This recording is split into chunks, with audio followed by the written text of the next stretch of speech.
Okay, let's proceed to our guest. I think Jason of Certified Kamamilya is here to ask question. Jason, where are you?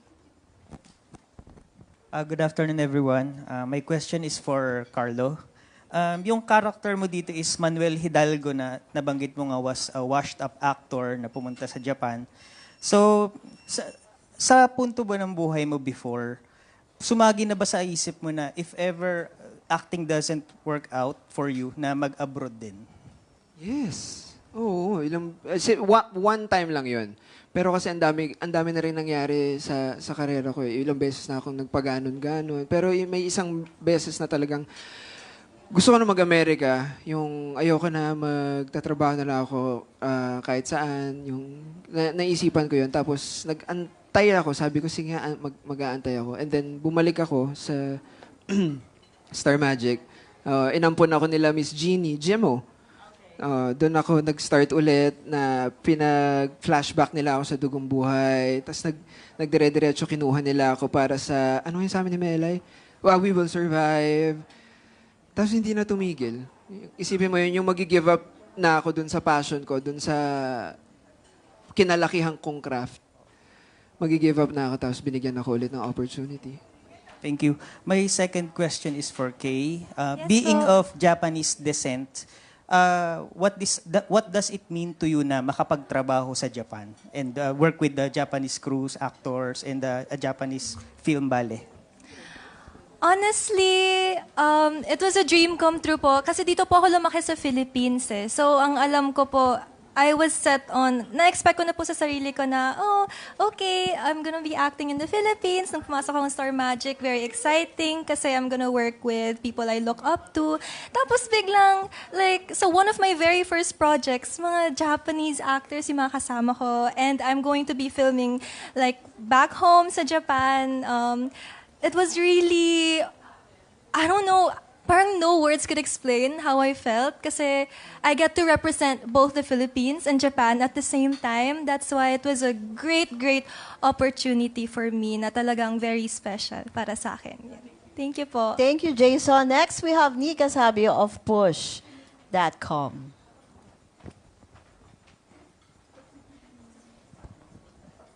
Hello. Ayan. Hello po. Congratulations po first sa exciting na Crosspoint. I saw the trailer then and it was really, really good and promising. This is my question po first for Sir Carlo. Sir, about all of your characters before that you have worked on, ano yung pinagkaiba nito right now that meron ka ng magandang experience on working, and how do you still prepare sa mga ganitong klase, lalo na this is an international film? Ano yung mga? Sorry? Ano po yung pinagkaiba nito from Yung all character? your characters before? Yung washed-up actor na parang first time ko yun ginawa. Tsaka first time ko din mag-action, first time kong yung medyo thriller, suspense na gustong-gusto ko. Dati gusto kong gumawa ng Born series. Born Identity pala yung gusto. Hindi, marami ako. Pero kasi nalilinya ako sa family drama, sa romance. So nung in-offer sa akin talaga ang daming checklist. Unang-una, Japan ang shoot. Diba, sino bang nung sinabi sa akin ni Zepi, saan ang shoot niyan? Sa Japan. Sige, hindi ko na babasahin. Gagawin ko na. It's a major reason na to go. Tapos yung yung production 034 and High Road, bagong mga production, so may bago silang i-offer. Tapos si Donnie, bagong director din, first feature film niya. Sinasabi ko nga na gusto kong makakuha din ng inspiration sa mga bagong filmmakers. So, This is for Kay naman po. Yes. For Kay, iba yung kasi yung pinakita. Although nauna po itong i-shoot from Zoomers, and iba din yung pinakita mo dito. Pwede bang bigyan mo kami ng a little bit sneak peek na anong meron sa Kay na ito na magugustuhan at abangan ng iyong fans and those who are looking forward for you? Oh my gosh. Kasi for this movie, syempre first ko nga po ito. And then kada shooting day ko po, lagi pong merong mahirap na eksena. Like, wala po akong parang day na pwede ako mag-relax na parang, okay, magsasalita lang ako dito. And, yeah, and also, yung role ko kasi as Mayuko, she is a band vocalist. And it has been my biggest dream to be a singer, lalo na sa band. So, dito ko, parang I hit two birds with one stone, na nakapag-acting ako at the same time nakapag-sing ako. Yeah, and yung genre pa po na kinanta ko for this film. First time ko po siya gawin. So it was very challenging but I'm super duper duper proud of what I did for this film. So, ayun, yun po ang aabangan nila. Thank you po. And last na lang po kay Sir Seppi. Sir, in this new film, ano po yung masasabi nyo na exciting thing for everyone? Lalo na yung sa mga kagaya ni Kay na nagsisimula pa na po. What would you advise to those kind of young starters tas ganito pong mga film or series yung natatanggap nila? First of all, congratulations, kid, kasi grabe. Thank you, Kuya. Ito yung first movie, tapos international pa. Advice ko lang sa mga baguhan, unang-una, yung pakikisama. Pakikisama sa mga katrabaho. Unang-una, importante yun. And being launched as an actor, natutunan ko yung patience is a virtue. Yan. Kasi nung nagsa-start pa lang, nung dati, wala pa, pre-pandemic pa lang, ang work natin is more than 24 hours. So minsan tatawagin kami doon maaga, tapos kukuna kami the next day na. But, of course, andun yung passion mo, andun yung gusto mo talagang umarte. Hindi ka magre-reklamo, di ba? Bakit naman ganito ba? No. It's a no. Kasi parang, binigyan ka na nga ng trabaho, ito na eh. Di ba? Bakit magre-reklamo ka pa, andyan ka na? So, wait, be patient, maging mabait kayo sa mga kasama nyo, sa production, sa lahat, sa umabot sa utility, lahat hanggang sa pataas, maging mabait kayo. Maging masarap kayong kasama at maging maaga kayo. Huwag magpapakalate. Kasi Tama. talagang pangit maging late. Tama. Agree. Thank you. Next, we have Janice Navida of Bulgar. Hi, Mars. Your question? Hi! Tapos parang ikaw yung big star dito eh. Overwhelming. Anyway, my question is for Carlo. Carlo, in our previous Zoom Media Con, di ba, you've mentioned na nakarelate ka dun sa role mo as an actor here. Because before, you also experienced downtimes in your career. Oo. So, hindi lang kasi na-elaborate that time, Carlo. Ano yung mga sinasabi mong downtimes and how did you handle it?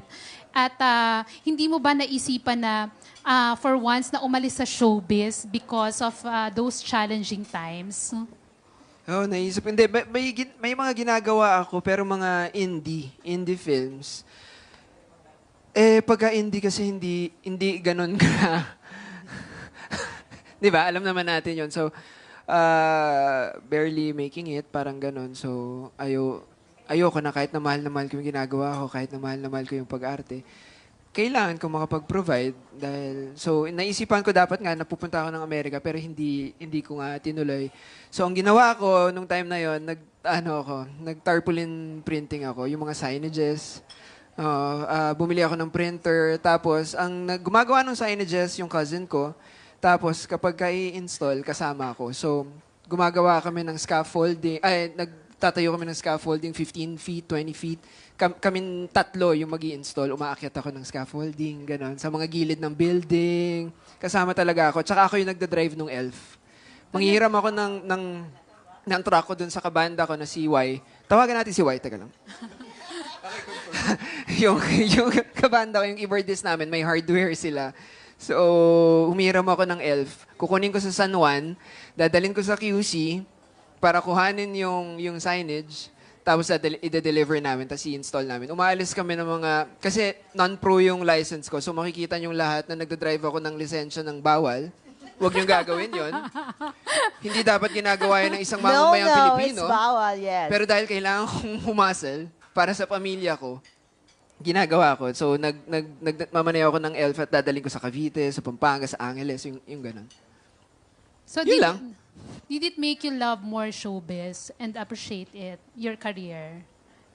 Oo naman, hindi. Bago pa naman mangyari talagang na-appreciate ko na lahat. yun siguro rin yung isa sa mga pinakamaganda sa buhay na kailangan mo ng appreciation, kailangan mo ng gratitude, kailangan mo lagi ka nagpapasalamat sa lahat, sa ultimo maliliit na bagay na kapag kape ka sa umaga, pasalamatan mo yun. Lahat. Kaya sobrang thankful ako na kahit na ilang beses ako nawala, di ba, nakakabalik ako, tapos mawawala ulit ako. Sobrang malaki pa rin yung biyaya at marami pa rin akong pasasalamatan. Kaya ngayon, sabi mo nga, wala ka ng parang tatanggihang role as long as challenging for you. Yes. Meron pa rin kung hindi ko kaya magpa-sexy. Hindi ko na kaya yung... The list na pwede mong gawin. Yes. On cam. Okay. Hindi naman tayo sexy. So, ibigay na lang natin yun sa mga... Okay, sige. Thank you, Carlo. Thanks, Mare. Thanks, Janice, for the question. I'd like to ask the Sepi, Kay, and Carlo, anong takeaway ng mga manunood after watching the movie? Let's start with Sepi. Lugi ako sa dalawa kasi napanood na nila yung the whole movie nung... Oh, hindi mo pa napanood, Hindi pa, OM. hindi pa. Okay. So, siguro basing it sa trailer pa lang, grabe, iba to. Kaabang-abang, katulad ng sinabi ko kahapon kaabang-abang yung movie at parang nung nakita ko napawaw ako eh. Wow talaga, as in wow. Nakaka-proud na kahit cameo lang ako dito, kasama ako sa movie na to. So, yun. Ganon din yung feels ko nung pinanood namin kahapon, Ikaloy, yung trailer. Oo. Teaser pa nga lang, actually. Paano pag yung buong movie pa? Same. Yes, Kay, your answer to my question. Aside po na action-pack siya, kitang-kita naman sa trailer. Trailer pa lang nakakakaba na. I can guarantee you na lalabas ka ng theater na teary-eyed. So, prepare your tissues. Kasi binabasa ko pa lang yung script, umiiyak na ako. And hindi po ako OA na tao. I think. Pero, ayun, script pa lang naiyak na ako. And when we watched the movie for the very first time, Direk Lauren was there. And humahagulgol po ako doon. As in, yeah. So aside from yung action pack nga siya, it comes with themes of family. So very important yung family dito. And you will leave the theater wanting to spend more time with them and to be more present in each other's lives. Okay. Yeah. Carlo. Copy-paste. Copy-paste. Takeaway? Siguro yung life will always be lifing. Kumbaga, kahit anong iba to sa'yo na dagok, punches, kailangan mong tumayo. Okay lang naman masaktan eh. Okay lang naman umiyak eh. Pero at the end of the day, tumayo ka. Labanan mo. Kasi buhay ka eh. Mawawalan ka lang naman ng pag-asa pag wala ka na dito. So tumayo ka, labanan mo yan. Usok dulang gumagapang ka basta umaabante ka. Okay. Thanks, Carlo.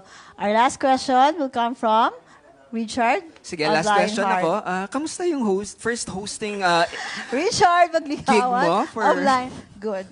Lionheart. Ayun, tatanong Hi, pala ako. Chard. Congratulations for the Thank you. Crosspoint. Since, syempre from Star Magic kayo, alam kong equipped kayo with sa acting. So, eto na lang, ano yung, aside from acting, ano yung pinaka nahirapan kayo doing Crosspoint? And ano yung mga naging reservations nyo bago nyo ginawa to? Kasi syempre sa ibang bansa rin to gagawin. And ano yung mga parang dala-dala nyo from this movie na for sure hindi nyo makakalimutan? Okay, start tayo kay Kay. Okay po. As for me, syempre, malaking challenge na po yung acting. But aside from that, I had to be very conscious of the way I was speaking. Kasi yung lines ko po my lines are only in English and Japanese. Kasi kahit na dito po lumaki, yung culture ko po very Filipino po yung ugali ko and yung accent ko. Yung character ko po is not Filipino, so she's full Japanese. So, hindi po ako fluent masyado sa Japanese. So, I had to study Japanese for a year.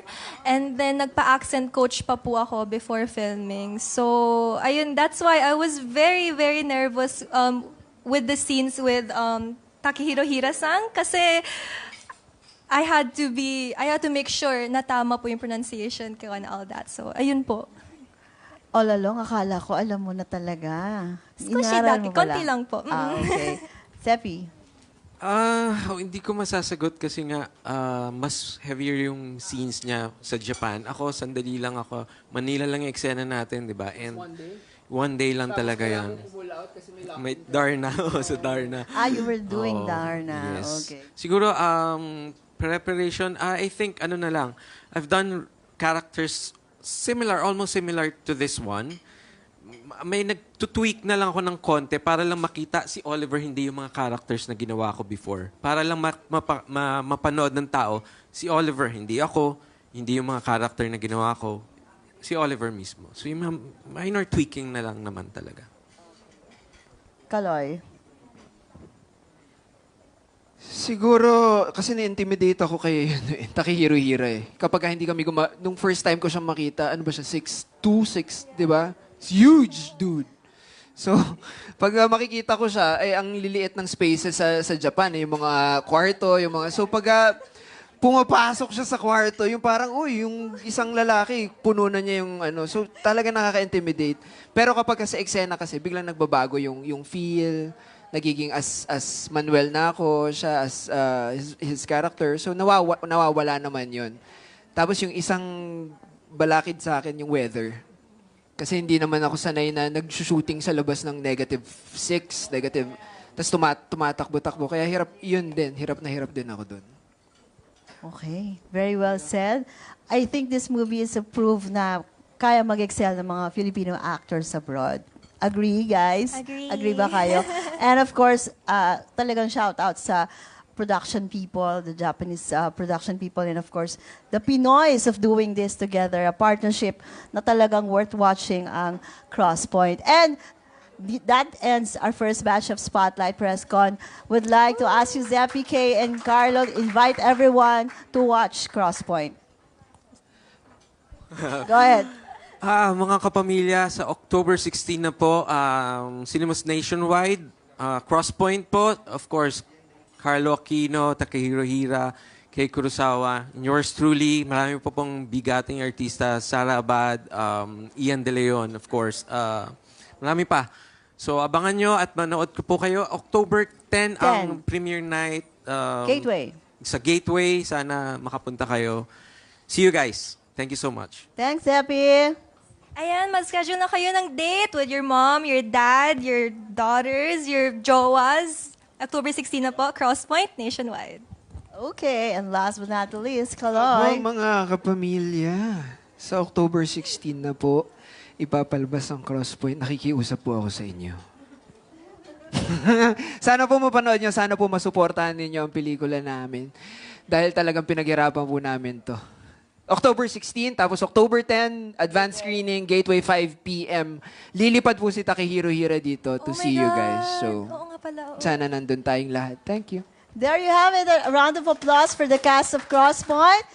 Thank you so much for joining us today. Huwag kayong aalis kasi mahaba pa po. May mga kasunod pa. Yes, definitely. This is our first batch and definitely we'll be joined by the Zoomers team na recently po ay nanalo sa Content Asia.